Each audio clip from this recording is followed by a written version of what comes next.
Hello, welcome to the stream. Thank you so much for stopping in. Today we have the 6 things you shouldn't neglect in your cybersecurity career. We get caught up grinding, we get caught up working hard. I tell you to cut out distractions all the time. I tell you to hit the labs, put in the work, put in the effort.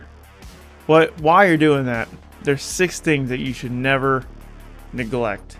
And these 6 things are not distractions, even though sometimes they might feel like it. And that's what we're going to be talking about today. And I'm going to wait for people to jump in the chat.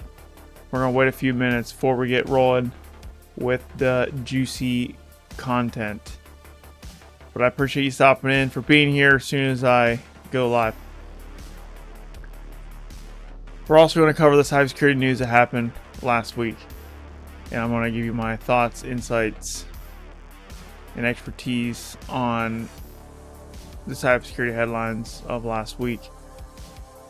And then in between those segments and during the show, I want to be answering as many questions as I possibly can that come up in the chat.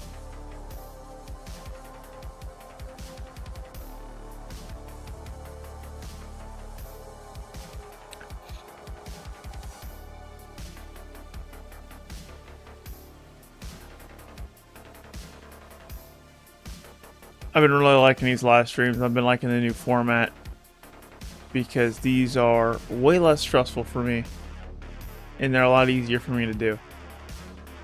Doing Hack the Box streams live is incredibly frustrating. And it's not that they're frustrating because when I get stuck, I can't step away from the box, which normally you would in a real pen test. Like if you're slamming your head against the wall, like you can take a step back, take a break, or like if you're doing an OSCP exam or a hack the box, just without not being a stream, just like, you know, in your underwear at home, you know, you can just step away. But when I'm on a live stream, like I cannot step away because people are here to watch me do a thing, and it's like I feel like I'm obligated to like stay in the seat as much as possible. And that's where it gets really frustrating to me. It's not the getting stuck. Like getting stuck sucks, but it's like the part where I can't take a break. That's the part that's really hard. What's up, Anime1 DZ? Welcome to the stream. Thanks for stopping in. Glad to see you here.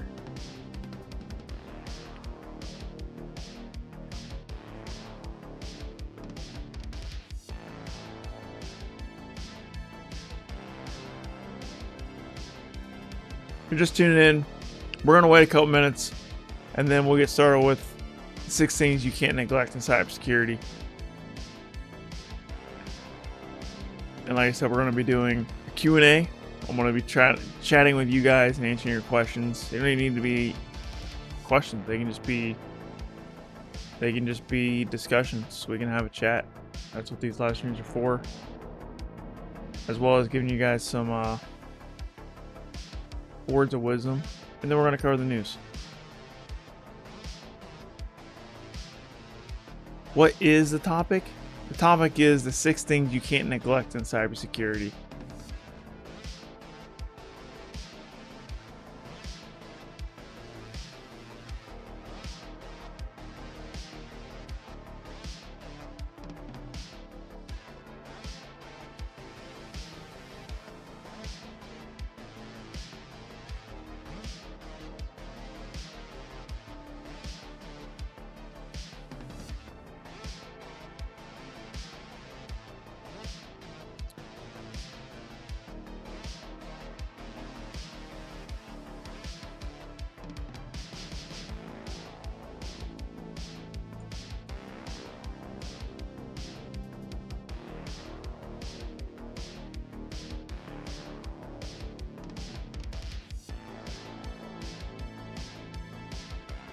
Thanks everyone for tuning in. If you're sitting, waiting patiently, I appreciate your patience. I like to wait a couple minutes because so many people come to these live streams like, oh, I missed the good stuff because I come in late. So, because people get the alert and then, you know, I'm going to give them a few minutes to pop in the show. Pop in here while after they get the notification, if they have their notifications turned on. I am cryptography. Hi Clark, I'm pretty new into the skill. I'm coming from a very basic IT background. I'd like to know your take on what things I could learn to get me pretty grounded. Also, if you have some links, I'd appreciate it too. What's up, Thick Colo? Thanks for stopping in. I am cryptography. Man, you're over on LinkedIn, or sorry, not LinkedIn, Twitch. You're on Twitch. Just check out my YouTube, man. YouTube.com/Kyser Clark. That's what Kyser. And check out the playlist. I would recommend those career roadmap playlists, or like, what's the name of that playlist called? It has a lot of roadmaps. And I would start with how to start your cybersecurity career in 2025. Watch that first and then just go from there. Just watch my videos. And you don't even need to type it in manually. You're on Twitch. The link to my YouTube channel is in the Twitch description. Just click that. Start watching the videos that interest you. I have a lot of beginner-friendly content. Doing a box today? No, I don't do. Well, I don't want to say I don't do them anymore. I just haven't been doing them, and I don't plan on doing them in the next handful of live streams. Doing boxes live. I was talking before you came in. I was basically talking about like how I like these live streams more, because what my favorite part about those live streams is talking to you guys, and that's what these streams are for. And furthermore, another reason why those hack the box live streams really frustrated me. I mean, I'm guarantee you saw me get frustrated, like super mad. Like I can't being on the stream. I can't step away from it when I need to take a break, because I feel obligated to sit in the seat and hack the box because people are watching me, and I like to respect people's times, and I feel obligated to sit in the seat and hack the box, even though it's annoying me so much, and I really do need to take a break. And I try to push through it, and then it just makes me angry, and it annoys me a little bit. So the hack the box content is going to come back, but it's going to come back in a different form. I'm going to start doing polished hack the box machines. What I mean by that is, like, I'm going to figure out how to solve it, and then I'm going to teach you how to solve it. Very similar to what infosec does, just in my own way. And I'm going to explain it how I would solve it, because I don't use the same tools as him. And I might use a lot of the same stuff as him, because some of the things you have to do to pass those hack the box machines are very similar to, but yeah, I'm going to do it my own way, and they're going to be nice and polished to where, like, if you are stuck on that box, you can find where you're stuck at very fast and figure out how to get past it. And that's the intention on those videos. And if you want to start from the beginning and just follow along, you can do that too. But I really want to help out the people who get stuck on a box and they're just looking for a quick answer. They can find me on YouTube and find out how to solve the box very quickly. Because some people, they Google, or maybe even they YouTube or Google like the solution to the box, and then they find my 4 or 5 hour live stream, and they have to sit there and try to figure out like how to solve the box, and they'll watch me get stuck for like a half hour, and it's not good for learning, in my opinion. I would not watch that content, and that's actually the biggest reason why I'm not making that content anymore, because I personally wouldn't watch it. If I'm stuck on a box, I'd want a clean, polished video, because if I'm stuck, I don't want to watch a guy be stuck too. Although it does make you feel better, it doesn't help you learn. Do you think it's possible to get into security without a degree or experience? I have been doing hack the box try hacking for a while. I don't have certs. I'm wanting a security job with no experience. It's definitely possible without a degree. Without experience, it's almost impossible. You need to have some kind of tech background, and that's just how it is. And I got a Future Hacker Cash podcast. That's my podcast. Shameless plug. Hackers Cash, the Hackers Cash, where we dive into this, like why you can't get a job after passing OSCP. I saw people complaining well, one guy complaining in particular about how he regretted getting OCP, and he basically wrote this long paragraph why he didn't want a tech job, he wanted to go straight into security. Raw mentality to have. Go get a help desk job, go get a system admin job, go work at Geek Job, get any tech role you can, and get that experience, because you're not going to find a cybersecurity job without experience. You have to get experience. You have to. And experience, I know a lot of people say, oh, you know, if you do hack the box machines and try hacking your rooms, that's experience. And yes, it is experience, and it's a great learning tools. As a matter of fact, you might even learn more doing hack the box and try hacking rooms about cybersecurity than you will on a help desk.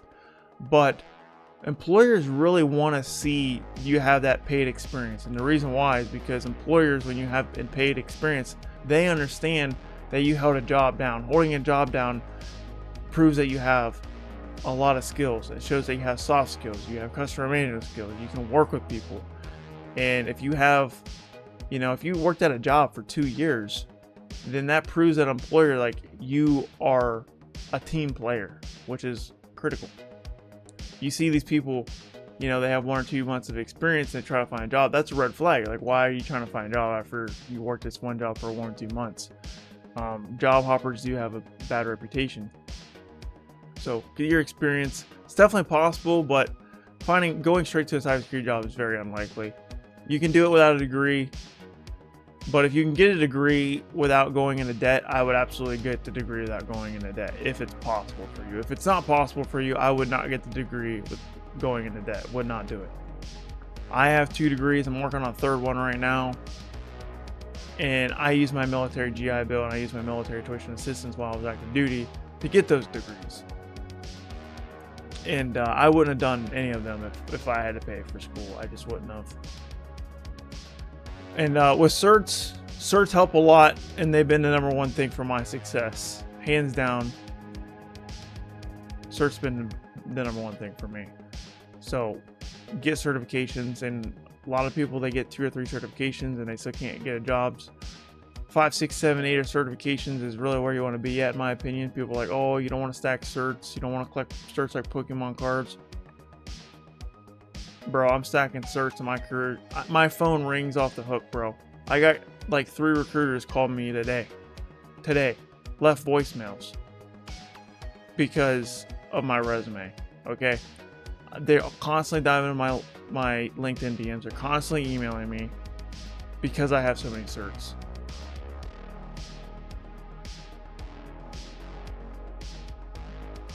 Certs open up doors. Now it's not all the certs, right? I have 7 years experience to back it up, but it's a combination of everything. But certs help a lot. What's up, Wi-Fi? How's it going, man? Thanks for stopping in, dude. How am I doing? I'm doing great, dude. Thanks for asking. How about yourself? I was surprised to see your Charlie Kirk post on LinkedIn. Bravo. Yeah, I could see why that's surprising to some people, because I never posted anything politically on my LinkedIn or on my YouTube. I made that post on YouTube too. A post on YouTube, not a video. Post. Community post. And yeah, I never really get political. Never have on YouTube or LinkedIn. Now I have my personal Facebook is actually kind of flooded with like political stuff. So if you're friends with me on Facebook, then you'd see it a lot more, like a lot more. But usually I try to ignore politics because honestly, I think it's a distraction most of the time. And it is a distraction most of the time, and the mainstream media definitely lies to you. And I'm not trying to get political right now, but I mean, yeah, that whole situation was a problem, and I had to address it because I didn't like what I saw with that situation, so I had to talk about it. What's up, Mr. Joshua? Thanks for stopping in. Glad to see you here. What's up, Frozen Mint? Thanks for stopping in. What do you think about AI replacing most tech roles, including pen testing? It's kind of worrying, to be honest. Man, you're not gonna like my answer, bro, because there's so many people, pen testers and cybersecurity professionals and tech professionals, that keep saying over and over and over again that AI is not replacing you. And dude, I think AI is going to replace most people. AI is going to replace most people, bro. And if you're not in the top, I don't know, certain percent, you will get replaced, because these big tech giants and these employers, it's all about their bottom dollar at the end of the day. And if they can save money by getting an AI agent to replace you, they absolutely will. Now, can they do that? No, they can't do that right now. AI cannot replace most tech jobs right now, but in the future, most likely they will, because AI is getting better, exponentially better over time. And I think people are sleeping on how good it's going to get and how fast it's going to get that good. And why your job is safe now, in the future it might not be. And you need to act like it's not going to be, and keep refining your skills. Because the moment an employer can replace you with AI, they absolutely will. They absolutely will. And that's a little doom and gloom. But even if I'm wrong, let's say I'm wrong, bro, at least you got some stupid skills. You know what I mean? So you gotta pretend like AI is coming to take your job. You have to. I do every day. Matter of fact, I've been working harder than ever before, because I know a lot of people, and there's 1,000 people trying to break in right now. They're trying to take my job. AI is trying to take my job. If I'm not leveling up, then I'll be out of a job. I don't think I'm good enough to just sit here and not get better. And that's the mentality you got to take, in my opinion. And if you don't have that mentality, then you probably will get replaced. It is worrying. I wouldn't worry about it unless you're... The only people that should be worried are the people who are lazy. If you're lazy, then yeah, you should be worried. But if you actually have a work ethic and you have a desire to get better and you like to learn and you have a curiosity, then you're fine. Because like if you keep applying yourself and you keep learning and you keep growing, then you're going to outpace the AI. But you only will do that if you don't let your foot off the gas. Totally understand about trying to stay out of it in most cases. Just wanted to say kudos for speaking up. Well, thank you, man. I appreciate it. I'm going to do a little more of that. Like when I see messed up things happening in the world, like political or just maybe world events, like I'm going to start saying stuff, because so many people are afraid to speak up. And that's the reason why society is kind of taking a turn for the worse, in my opinion. So I think it's important to highlight things that are messed up, even if it's not cybersecurity related. I know people follow me for cybersecurity content, but you know, you got to live in a world, and if the world's not a peaceful place, then the cybersecurity stuff doesn't even matter. Juicy reviews, voting the stream. Thanks for stopping. Hello, bro. I just want to ask a few questions about hardware security. Any courses or some sort of documentation about that? Thanks in advance. I've never really gotten into hardware security, to be honest with you. But I know TCM Security has the Practical IoT Pentest Associate, the PIPA. It's IoT, but it is a lot about hardware hacking. A lot of hardware hacking in that, and it was more hardware and less IoT than I thought it was going to be, which made me kind of not like it. But if you're into that stuff, if you like taking apart things, then I would recommend that course as a start. Other than that, I have a book on this shelf called what's it called? Practical IoT Hacking. It's a No Search Press book, and yeah, read something like that. IoT hacking, hardware hacking, like they cover a lot of stuff. So I would recommend doing that. But other than that, I mean, I really don't know, because I don't do a lot of hardware hacking. I'm not the guy for that. I'm a network pen tester and web app pen tester, and a smidge of Wi-Fi pen testing. Not a Wi-Fi addict like Wi-Fi addict is. I don't think AI can replace cybersecurity. AI do not have creativity like humans do. Really? You don't think AI has creativity like humans do? So why do I use AI to make all my thumbnails? You know what I mean? Think about that. I use AI to make the backgrounds for all my thumbnails. I do not have the ability to draw that. Do not have the ability to draw that. AI does. AI absolutely does. So, I don't know. The notion that AI doesn't have creativity, I ain't buying it. I ain't buying it.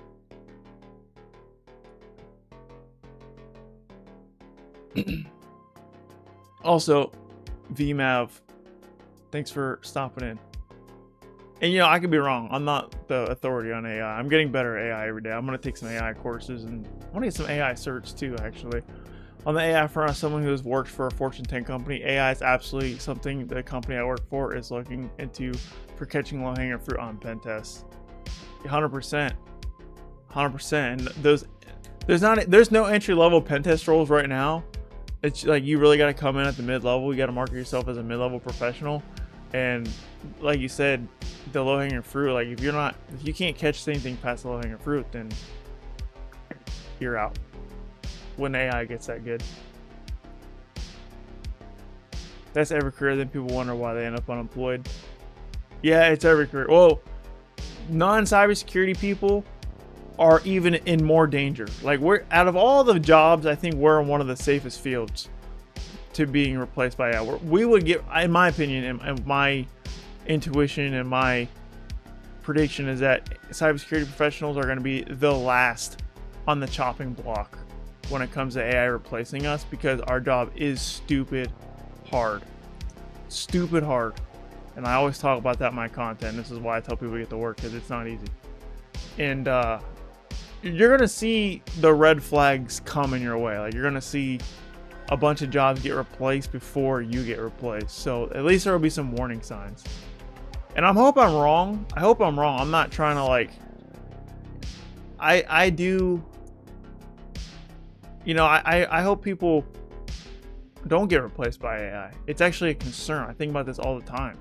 Like, I walk around thinking about, like, dude, what are these people who have no skills going to do with their life when AI takes their job away? They're going to be, it's going to be bad. It's going to be bad. It's going to be, like, super depressing to see everybody without jobs, can't make a living because they don't have the skills to be useful, right? Because whether you like it or not, a lot of the human fulfillment comes from doing quality good work. This is why people who are unemployed and people who don't, like, are productive in society, that they're not happy, and people who take pride in their work are happy. So when we don't have work to do, people are going to be super depressed. And that's just my opinion on the matter. Like I said, I hope I'm wrong, because I don't want to see a bunch of people lose their job, because when a bunch of people lose their jobs, like I said, it's going to be a wave of depression that sweeps the world, and it's just going to be a dark place. And I mean, when people are unemployed, you're going to see all kinds of crime go up. You're going to see a bunch of hate go up. It's not going to be pretty. So I'm hoping I'm wrong, but the AI is getting a lot better and a lot faster, and AI is already replacing jobs. Like I said, I use AI all the time. Like, I don't have to hire a thumbnail designer to make my thumbnails. I do it all myself. And if I didn't have AI, then they wouldn't look nearly as good as they do. And I would have had to hire an artist to do my thumbnail backgrounds. But because AI is a thing, I can pay $20 for ChatGPT Pro and make some pretty sick, in my opinion, thumbnail backgrounds for my YouTube channel. And that's just one example. So, like, it killed an artist job right there, because normally you would go out and pay someone to draw something for you.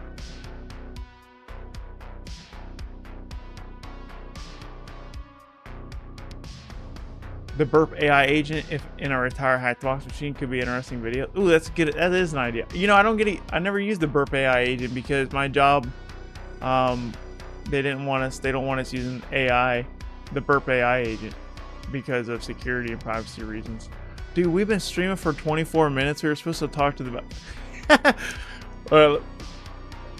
we'll finish with the comments here, and then we'll get in the juice of the stream. You guys give me rambling. Wi-Fi knows how to give me rambling. I've heard many people in our SOC mention automating at least 50 to 60% of investigations by 2027 using AI. Interesting. The burp AI video is a good video idea. Thanks for that idea. All right, guys, let's go ahead and get into the meat of the video here, or the stream, I guess. It's going to be a video. By the way, if you guys haven't realized it by now, if you guys follow me on YouTube, I just take, like, this part of the live stream, I clip it out, and then I make it a video. It's like an under 10-minute video. That way, people can see the points fast. I don't have to like skim through this whole live stream to find the juice, the main point of conversation. All right, let's go ahead and get into it, guys. By the way, I wrote this in a newsletter a year ago. So if you are not subscribed to my newsletter, you could have read this information then. But it's okay, you get it now.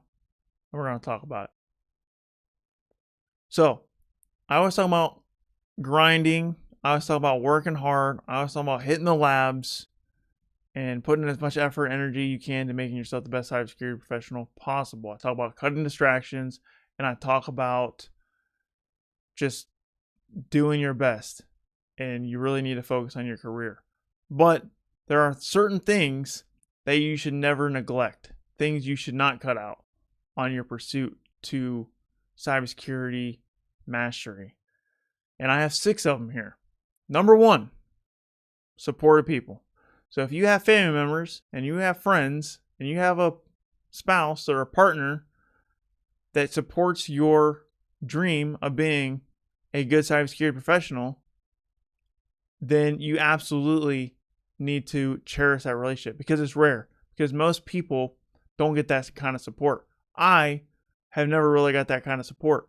Matter of fact, I have ended multiple relationships because they wasn't helping me in my pursuit of cybersecurity mastery. So I cut them out. And that's the second point I want to make. If you have supportive people, you need to keep them in your life. But if you have people who aren't supportive and people who are holding you back, you have to cut them out. So it's a double-edged sword. Supportive people can push you forward, and non-supportive people will hold you back. And it's important to really audit what that person is doing to your career, if your career matters to you.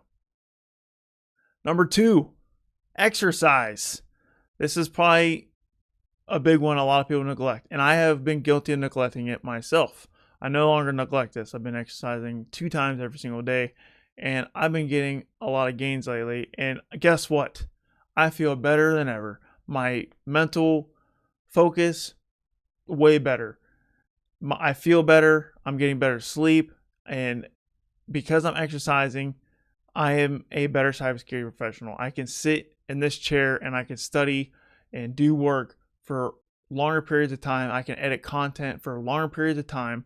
My head's more clear. I'm less foggy because I exercise. Do not neglect your exercise, because it does go back in your cybersecurity career, even though it might not seem like it.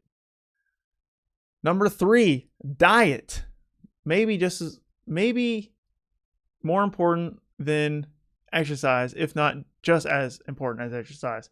You gotta put stuff inside of you that's good for you. You can't eat a bunch of junk.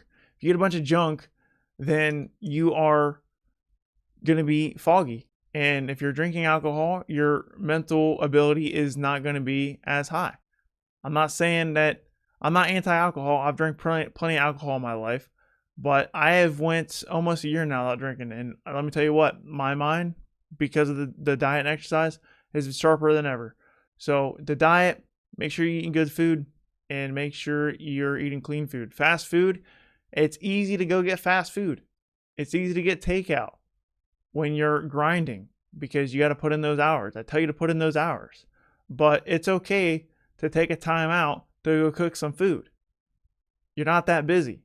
And that's one thing that I messed up earlier in my career. I would neglect my diet. I would go get fast food and order takeout and have it delivered to me, or order a pizza because it was quick, easy. But really, bad diet will actually slow down your cybersecurity career. So don't neglect your diet. Number 4, your finances.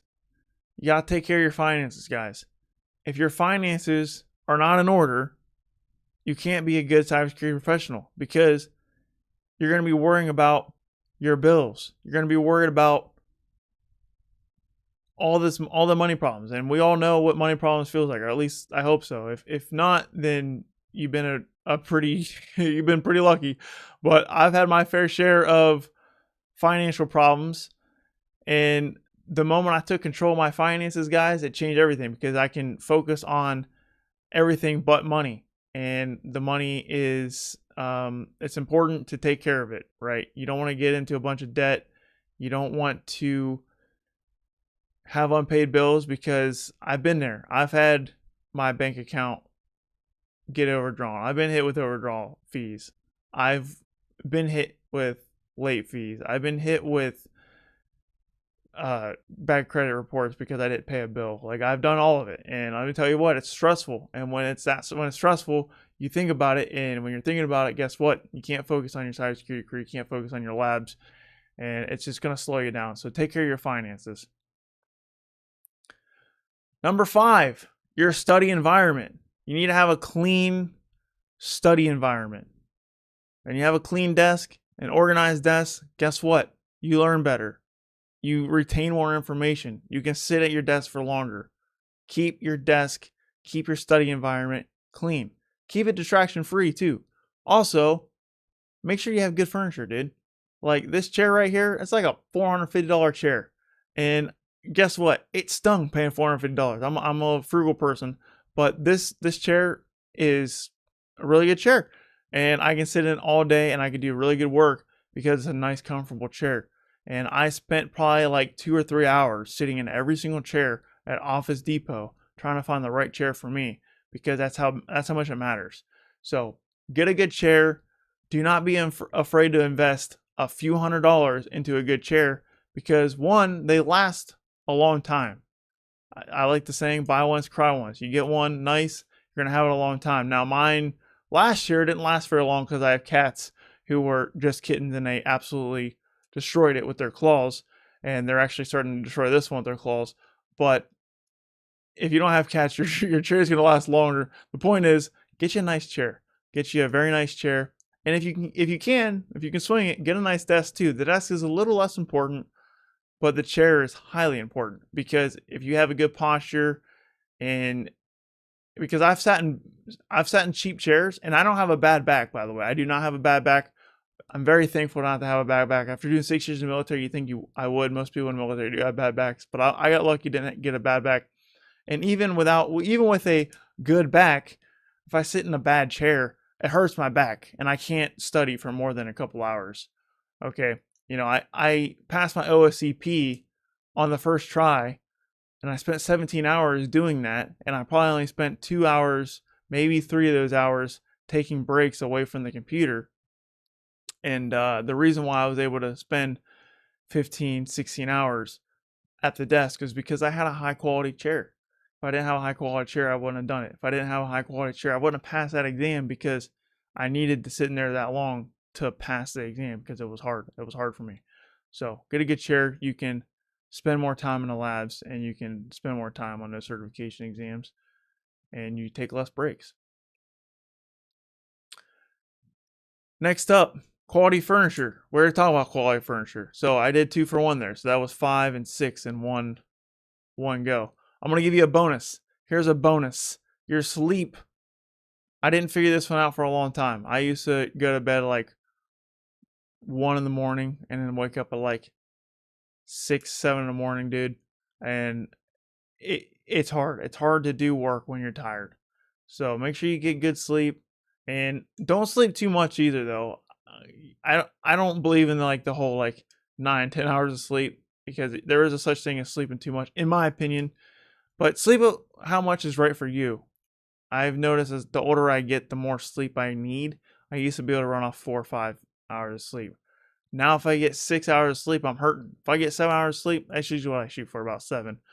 And I'm 31 years old, and then I would say as time goes on, I probably need more sleep, because that's just kind of how aging works, I guess. But yeah, don't neglect your sleep. You can't do good work when you're tired, and that goes back to your mind being sharp. If you're tired, your mind's not sharp. Now, there's sometimes you get to put in all-nighters, and I still do that to this day, right? I'll be making a piece of content. I'll stay up till 2 or 3 in the morning editing a video because it needs to get done. And yeah, and then I gotta go on 6 hours of sleep the next day. And that's not fun, but sometimes it's necessary, and I've done it plenty of times. But don't neglect your sleep if you don't have to. Like I said, long study sessions makes sense to stay up a little bit past your bedtime. But if you're staying up past your bedtime watching Netflix or playing video games, that's not good. And I've definitely done that, where I would stay up all night playing video games, and trust me, man, it's not worth it. So those are the 6 things you should never neglect, plus a bonus. So once again, to recap: supportive people, also cut out people who are not supportive. Exercise, diet, finances, study environment, and quality furniture, and your sleep. That's 7 things. If you take care of all of that, you're going to be a good cybersecurity professional, because you're going to be able to focus on your studies more, focus on your work more, and level up the best way you can. If you enjoyed this content, hit the like button, hit the subscribe button. I got a lot more coming on the way. Does anybody have any questions? Does anybody have any opposing opinions? Does anybody have any comments? Well, we can have a discussion here. It is a Q&A. This is for you guys. I know that was a little bit different than my usual content, but it's important not to neglect those things, because when you take care of all those guys, you can really have a good time in your training and good time at work.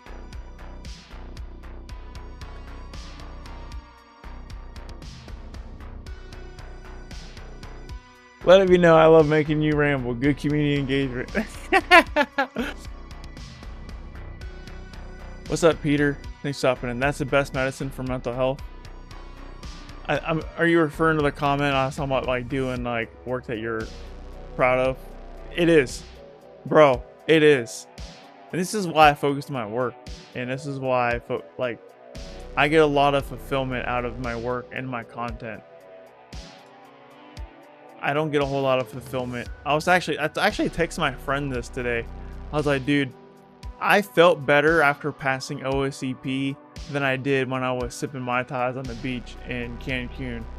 I felt better when I graduated from basic military training than I did when I was scuba diving in Hawaii. I felt better once I landed my first pentesting job than I did when I was touring the Colosseum in Rome. This is why I like to do hard stuff, because when I accomplish hard things, it's very fulfilling. Not everyone's like that, and sometimes it can be a curse, because I have to work all the time, which is why I'm a workaholic, I guess. But yeah, I have a lot better time.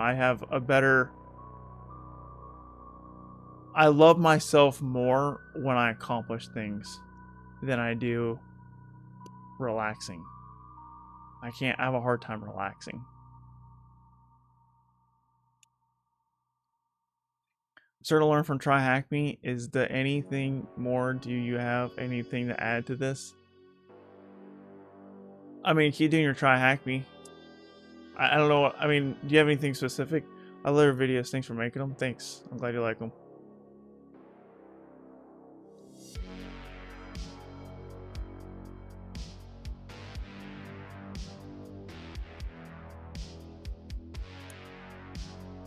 I think what you mentioned are good habits of being an adult. Maybe not exactly signs of a good infosec person. Bills will get you stressing for sure. Bro, yeah, what I just said in this stream was basic adult stuff. But here's a fact of the matter. A lot of people don't know basic adult stuff. Okay?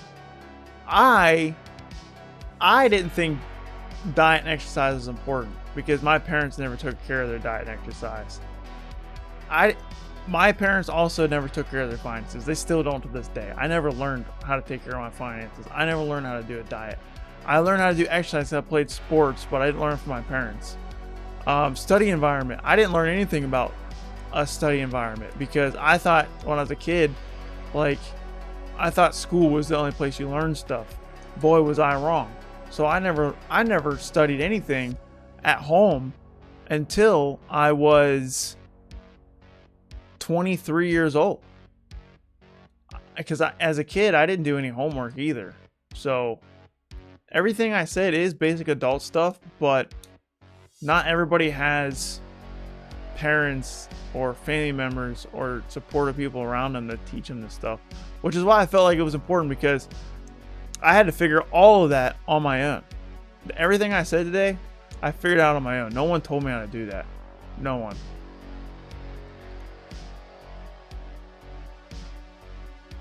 Like I said, my parents never always struggle with finances, and they still struggle with their finances to this day. To this day. And don't get me wrong, I haven't been in a financial bind in a minute. I feel like I finally got it together. A lot of that has to do with having a pentesting job. In the military, it was rough. But it doesn't have to be rough. Even if you don't make that much money, if you get in a financial bind, it is your fault. Because when I was 21 years old, I made plenty of money, but I just spent like an idiot. I spent money like a dummy. Because I thought that's what life was all about.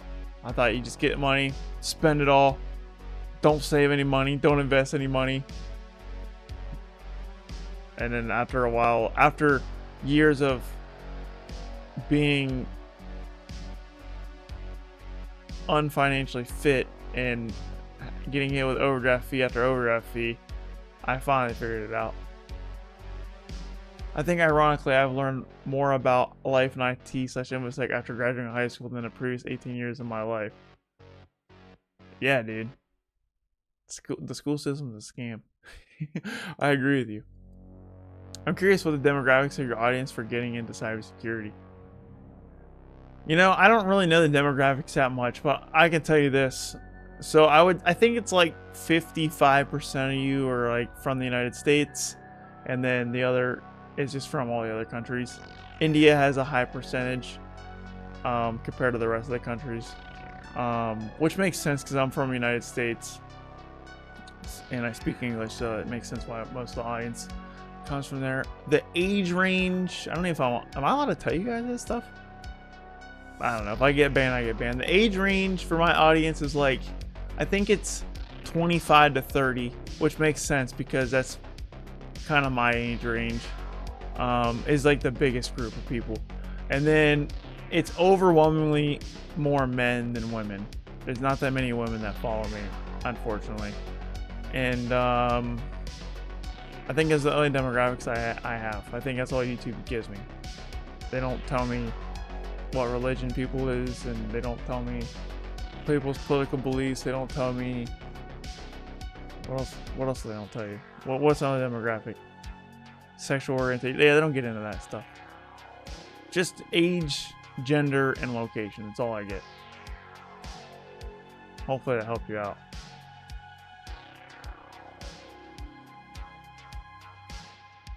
I was going to make a video for college students, but then I decided against it because I don't have that many college students that follow me, actually, believe it or not. And I was going to make a video for like high schoolers, which I have even less high schoolers that follow me. The biggest age range, like I said, it's like 25 to 30.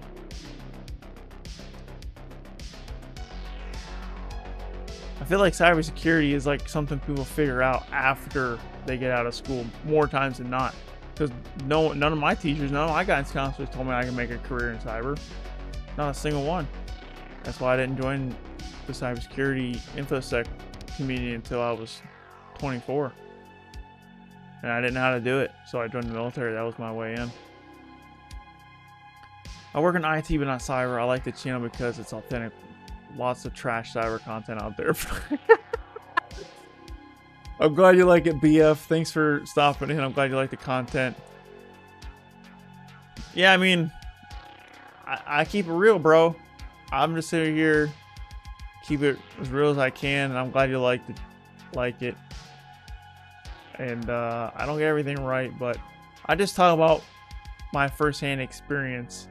And my experience is much different than everybody else's because the way I broke in was through the military, was the military option, and I don't have any family in cyber.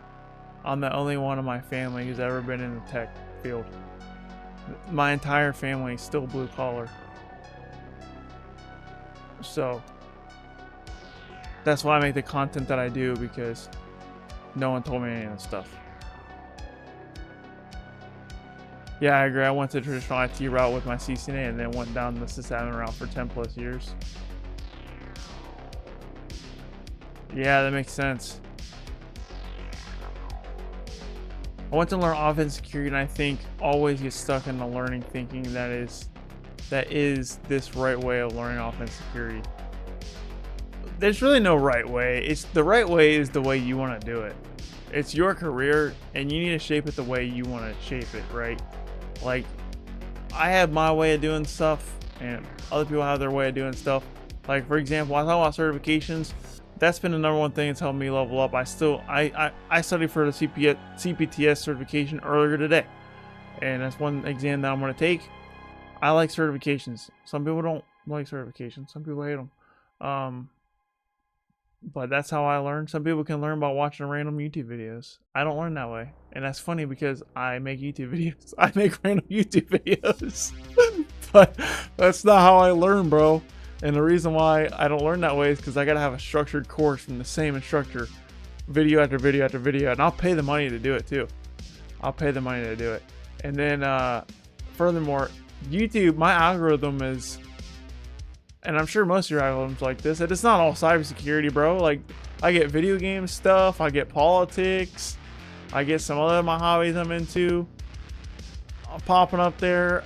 Like, one time I wanted to listen to the Stone Cold Steve Austin theme song, and I just get like Stone Cold Steve Austin videos. I'm like, bro, this is my algorithm is like almost not cybersecurity. It's like a small percentage of cybersecurity. Yeah, that training was the greatest. What training? What training? Also, Robo, thanks for stopping in, man. How you doing, bro? Dude, did you get a new number? I got a message saying that you got a new number.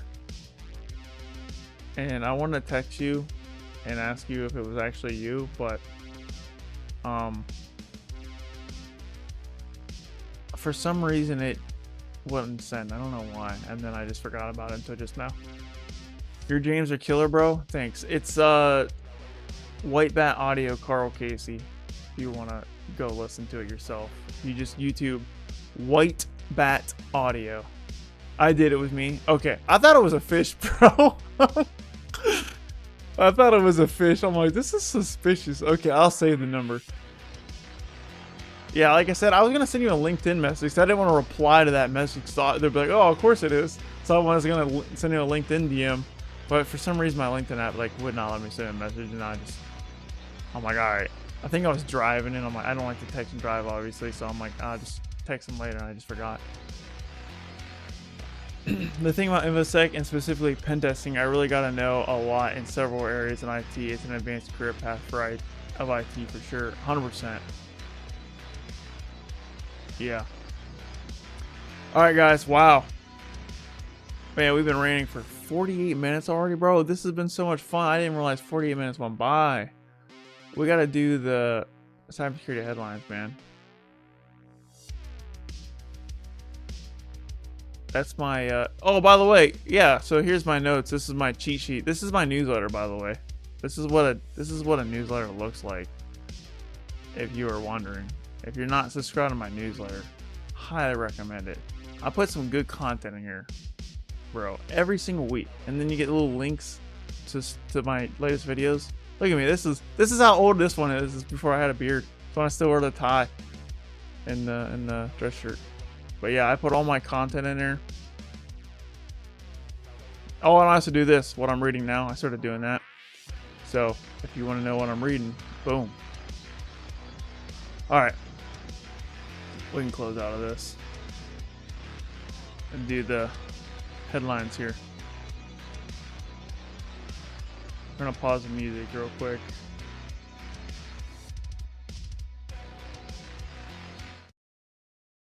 All right. These headlines are coming from the CISO series, from the cybersecurity headlines. Qantas penalized executives for cyber attack. Following up a story we covered in July. You know what, dude? Honestly, I don't even feel like doing this. Who wants me to actually go through the news?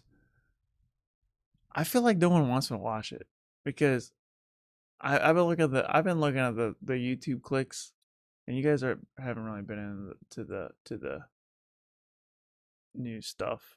So I'm just gonna pass it. I'm just gonna talk to you guys and answer questions for the next 10 minutes. I don't feel like reading it.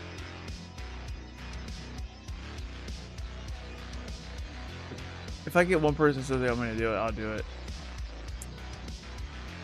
When did you start covering headlines? I've been doing it for like 3 weeks in a row now during these live streams. And I just feel like no one's been liking them. If you want me to do them, I have full videos on them. Well, not full videos. I take the 2 most interesting stories and I put them on YouTube. But those videos have been like the least thing. Like, I like your guys' engagement. I know what you guys like because YouTube tells me what you like, right? If I see this video get more views than that video, it's because that video wasn't interesting. I know what you guys like. That's why I'm not doing it. Even though I only did 3 of them, that's enough data. He said, let's do it. I said one person. All right, let's do it. He's like sabotaging my YouTube channel. He's like, I know that. All right, we'll just do it. You know, I talk about doing the stuff that you don't feel like doing all the time. So let's just do it. I don't feel like doing it, but just do it. All right. Qantas penalizes executive for cyber attack. Following up a story covered in July, Qantas has cut annual bonuses for senior leaders by 15% after a July cyber attack exposed data of 5.7 million people. The airline reported a 1.5 billion profit for the last fiscal year, but said that the penalty reflects accountability for the incident. CEO Vanessa Hudson's pay was reduced by $250,000 as part of the decision. Chairman John Mullen noted the move balances responsibility with recognition of efforts to support customers and strengthen protections. Qantas added that it is facing rising social engineering threats and is using lessons from the breach to enhance its risk management framework. This is really interesting because I don't remember seeing, like, this is kind of new. I don't really seeing like executives losing pay over a cyber attack, and I think it's the right move to make because I'm tired as a consumer. I'm tired of my data getting thrown out there to the wolves out on the dark web for sale and no one paying the consequences for not protecting my data, and someone's paying the consequences heavily here. 15% pay cut. That's a significant cut. $250,000. The CEO's pay was reduced by $250,000. Bro, that's crazy. That's a crazy amount of money. I don't even know what. Yeah, I don't make that much money. I wouldn't even know what $250,000 a year would be like. But you know, maybe one day. But yeah, I think that's good. I think it's good. I think people should pay the price. I also think that if people are impacted, for example, if you have a company and your customers are getting their identity stolen because of your gross negligence of cybersecurity, I think it should be a criminal offense, personally. But I digress.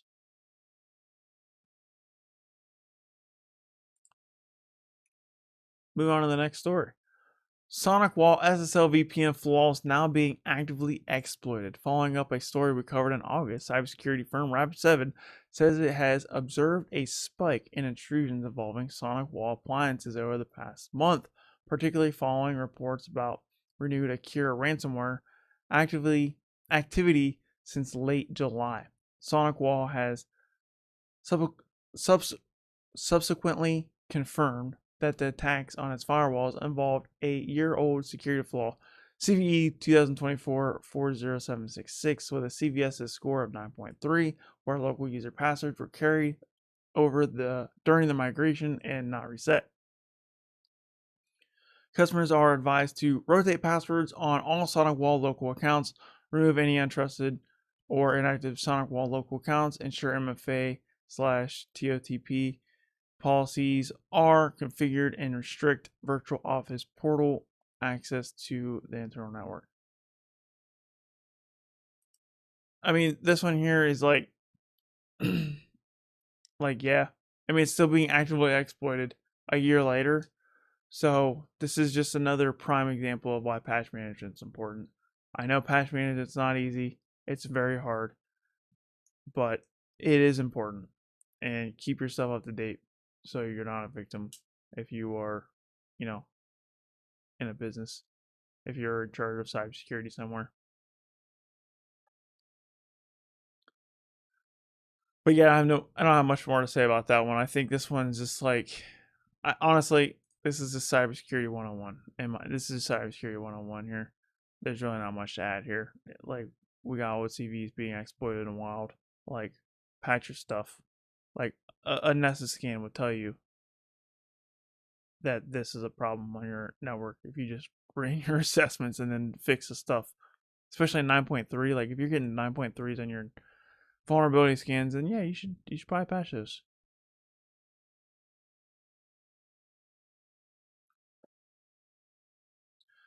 Cyber Command and NSA to remain under single leader. The U.S. administration announced that it won't split the dual leadership of U.S. Cyber Command and the NSA, citing the complexity and multi-year timeline. Senior officials say maintaining the dual hat structure allows faster, more unified operations.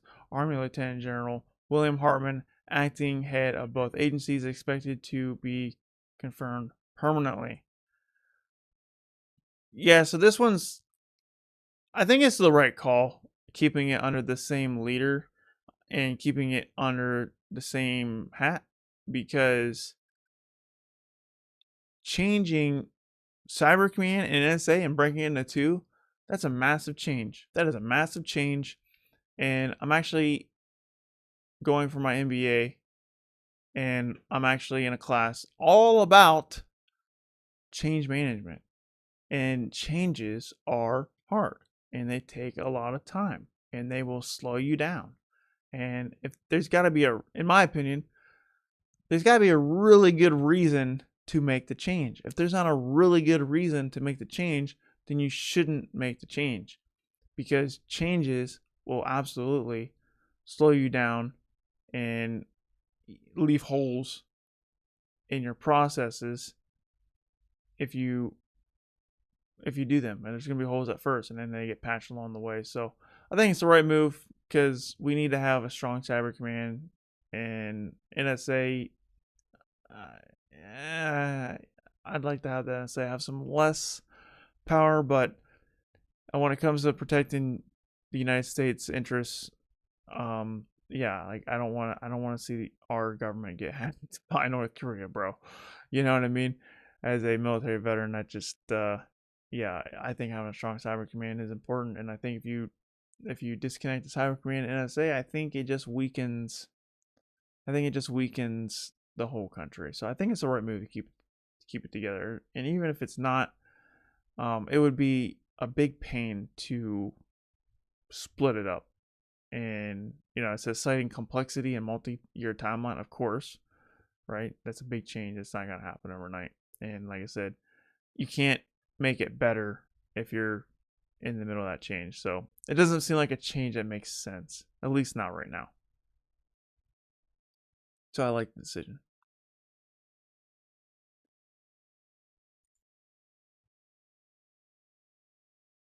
All right, last headline. US-based investors in spyware firms nearly tripled in 2024. According to a report from Atlantic Council think tank, 31 American firms were found to be backing the manufacturers of spyware, compared to 11 in 2023. The report continues by saying the U.S. is the largest investor in the spyware market. The report mentions as examples Paragon, makers of graphite product allegedly used to target WhatsApp users, which was acquired by Florida-based AE Industrial Partners last year, and Integrity Partners, which invested in Sato Tech Ltd, creator of Candero spyware. Dude, I don't even know why this is legal. Why can a US-based investor even invest in the spyware firms? Why are spyware firms, like, when I think spyware firms, I think of cyber criminals. Like, is there legal spyware? Like, I think that's just gross. I don't like this at all. Like, this is a problem. Why are investors investing in the spyware firms? Like, I feel like that should be a crime. That should not be legal. And I think something should be done about that. Like, honestly, what the heck is the government doing? Like, we're gonna just let people invest into spyware firms?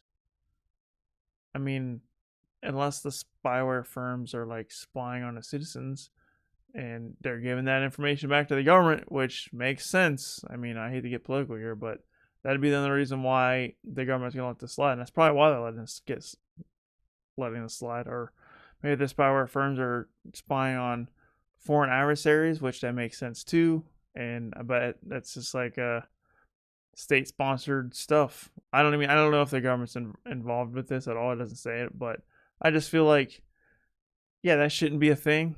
Why is that even legal? You know, that's really gross, and that's very unfortunate news. I don't like that one bit.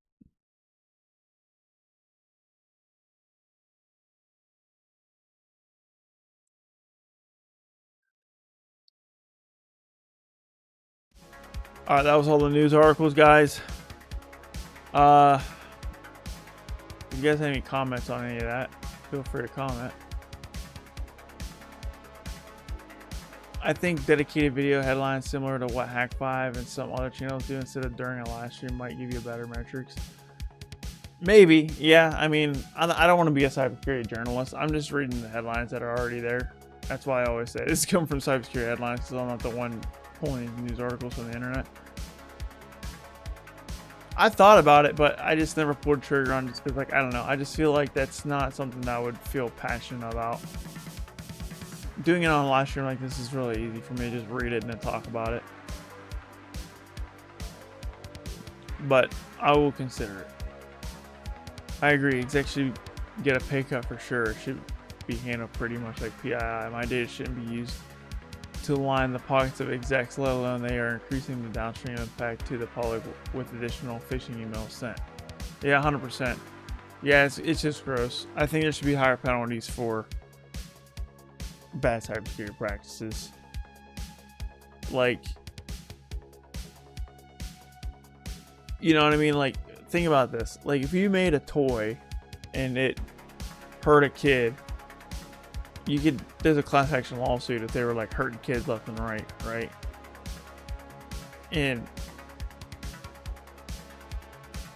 But there's no class action lawsuits when our data is breached. You know what I mean? We get 2 years of free credit monitoring. Oh boy, like our information gets put out there forever, and it's affecting our lives affecting us negatively for the rest of our lives. So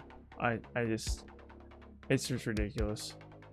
The government needs to give everybody new social security numbers, and the government we should also stop using social security numbers as identification numbers. We should get rid of social security altogether, but I digress. And as a person that only use free resources to learn any advice, I was thinking of taking the CRTA from Cyberware Labs and CC from ISC2. Well, CC from ISC2 is not actually free. You get it for free, but then you got to pay the membership fee to get your cert, and then you got to pay membership fees every year to keep your cert. So keep that in mind. It's not a free cert. They market it as a free cert, but after you pass the exam, they're going to be like, hey, give us $50 for your membership. And then every year you got to pay, I think it's $50 for CC. It could be more than that.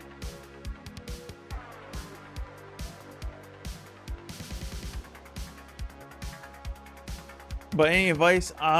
You know, I like TryHackMe for free resources. There's a lot of free resources for TryHackMe.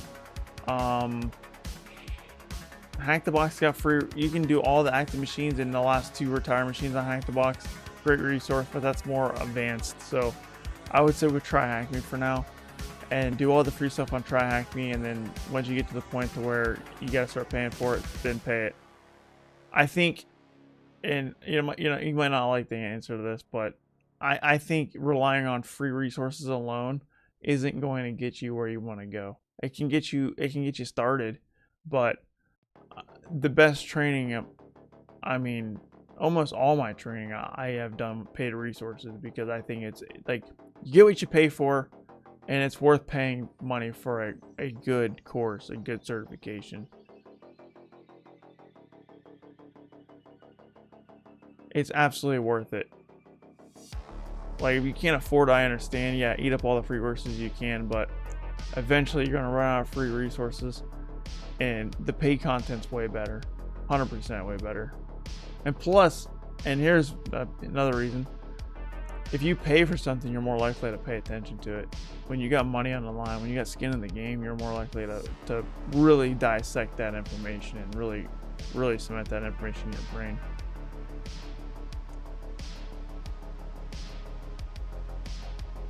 Alright guys, I'm all caught up in the chat here, so I'm going to wait a couple more minutes. If you guys have any more questions, comments, or concerns, drop them in the chat and we'll talk. We're already 7 minutes over I wanted to be, so I'm going to get off here pretty soon, but would love to answer any final questions before I go. Novel thought: what if a social security number was like a credit card that expires and a new one is generated? Social security numbers are an ancient idea. Yeah, they are an ancient idea. If they expire like credit cards, that's an interesting thought. Yeah, I kind of like that. If we had to keep the social security number thing, I think we should get rid of it altogether, like I said. But yeah, I mean, they should expire, because I mean, everyone's social security number is out there. It's pretty much a known fact that everyone's social security number has been leaked on the dark web, and it's for sale. Probably costs like 40 cents to get a social security number nowadays.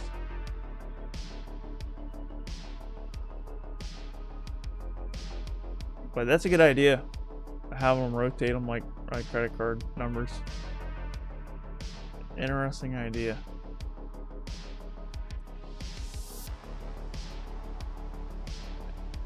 I mean, I don't really know how.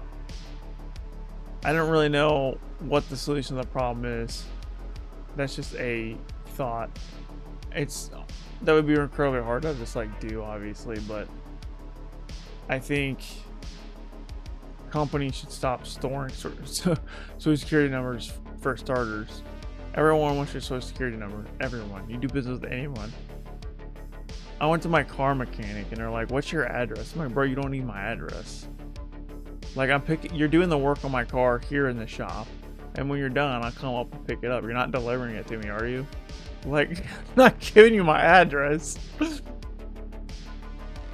You know what's another funny thing is when I went to physical therapy, they asked me for my social security number. I'm like, "Why do you need my social security number?" And they're like, "Oh, to put you in the system, blah, blah, blah, blah." And then she was like, "Don't worry, it's a healthcare system. It's secure." I'm like, yeah, right. Just because the healthcare system doesn't mean it's automatically secure. Like, should it be secure? 100%. It should be secure. Is it? I don't know. I don't know who did the pen test on this. Maybe if I did the pen test on it, I would know. And I mean, we have a lot of pen tests for healthcare companies, and we find vulnerabilities all the time. Like, just because you're a healthcare company doesn't mean it's automatically secure. You know what I mean? Like, it's good that, you know, we're finding these vulnerabilities and they're getting them fixed. That's great. But they absolutely do exist, just like anywhere else. There is more strict requirements, which is why we do a lot of pen tests for healthcare companies. And when we find vulnerabilities, it's nice, because guess what? They can fix them.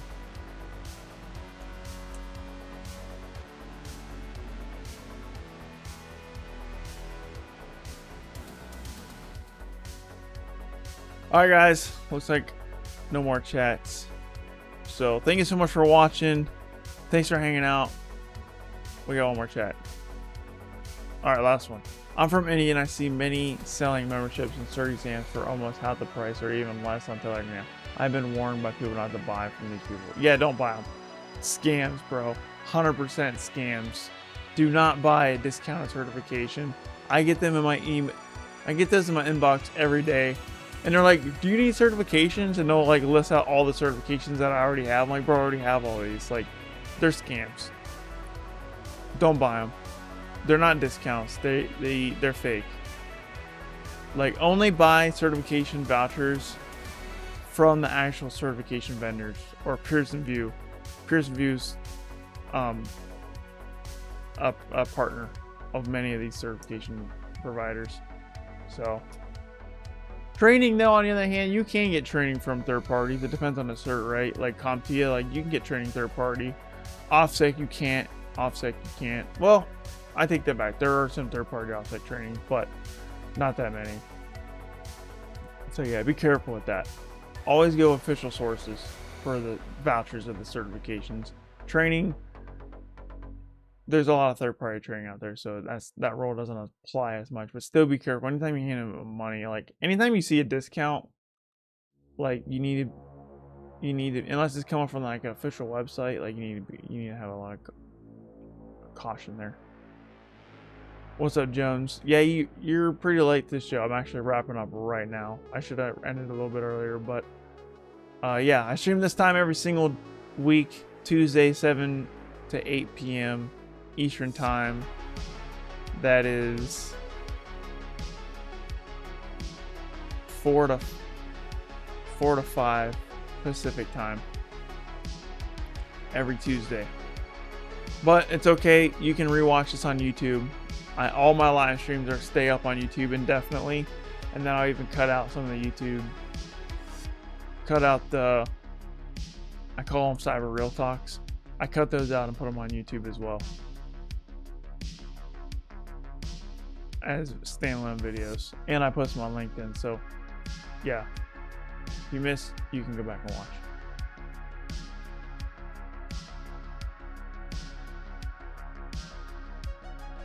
Like some people did buy them, but they were bought from the stolen card after I seen the card details. Gross. It just seems scammy. It's dirty money.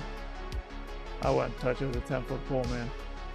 Alright guys, thanks for watching, thanks for hanging out. You guys are awesome. Thanks for your support. Hopefully I see you on the next stream. Hopefully I see you in the video. More content coming down the pipe.